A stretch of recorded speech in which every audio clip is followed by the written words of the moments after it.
জাতীয় ঐক্য গঠনের পক্ষে আপনাকে এখানকার বিভিন্ন সমাজ ভারতবর্ষে হাজার হাজার বছর ধরে বসবাস করছে। তাদের মধ্যে সমৃদ্ধি এবং ভালোবাসা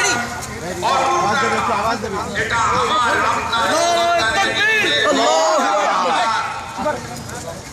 এর বিরুদ্ধে যারা লড়ছে তাদের ব্যাপারে সচেতন সজাগ থাকা আমাদের দায়িত্ব এবং সমাজকে সচেতন রাখা আমাদের দায়িত্ব।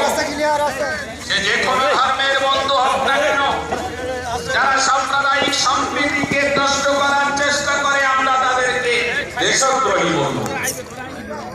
যারা এখানে হিন্দু মুসলিমের বিভাজনের কথা বলে তাদেরকে আমরা চলতে দেব না, সে শপথ আমাদেরকে নিতে হবে। প্রিয় বন্ধুগণ,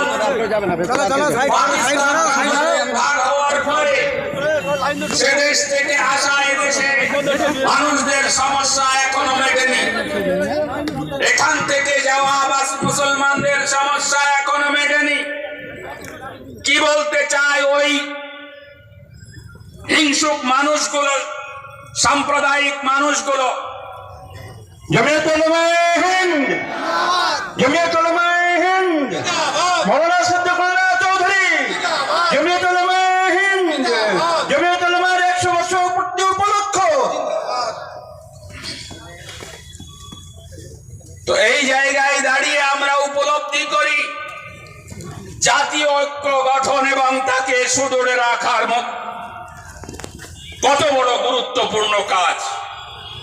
এই দেশের মধ্যে সাম্প্রদায়িকতার আগুন জ্বলবে, জমিয়তুল উলামায়ে হিন্দের কর্মীরা নিস্তেজ থাকবে, নীরব থাকবে, এটা কোনোদিন হয়নি, আজও সেটা হবে না ইনশাআল্লাহ তাআলা।